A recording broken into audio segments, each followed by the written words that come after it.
this is my week's reflections on chapters 7 through 9 of Ishmael. I feel like these chapters really make you question stuff you normally wouldn't even ever think about. The main idea is that humans are living by this story, but we don't realize it's the story, we just think it's normal life. And Ishmael calls our culture the takers. One thing that stood out to me was the idea of the law of limited competition, and it's not a rule people made up, it's just how life works. Like animals, they compete, but they don't wipe everything else out. But humans, we kind of do. We take over everything and act like it all belongs to us. And that's where things start going wrong. Now, the famine part made me sort of uncomfortable because Ishmael basically says when we try to fix famine by making more food, we're actually making the problem worse because more food equals more people, and then the cycle just keeps going. And he's not saying don't help people, it's more like we're not fixing the actual issue. The Garden of Eden part was actually really interesting as well, because he flips the whole meaning. Instead of it being about sin, he says it's about humans thinking they can control everything, like deciding what's good and bad for the whole world.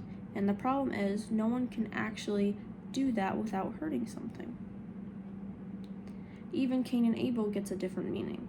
It's not just a random story, it's about two ways of living, farmers versus herders, and it might actually be from the perspective of the people getting pushed out, which is kind of crazy when you think about it. So overall, it feels like the point is humans think we're in control, but we're actually breaking a system that keeps everything alive, and even if we ignore that, we still deal with the consequences. And then the question is, if something leads to extinction, is it actually wrong to keep doing it? I think premise 3 is partly justified, but not automatically. Just because something happens in nature, like a law, doesn't mean it tells us what we should do. That's the difference between a fact and a moral decision. But at the same time, if we knew our actions are leading to extinction, not just for us, but for other species too, it starts to feel less like just a practical issue and more like a moral responsibility. Because at that point, we're choosing to keep going even though we know the outcome. So I'd say avoiding extinction might start as a practical goal, but it becomes a moral issue once we're aware of the consequences.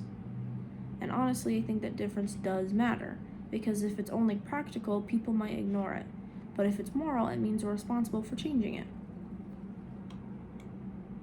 Just because something leads to extinction doesn't automatically make it wrong. But once we understand the consequences, choosing to continue makes it a moral issue. Thank you.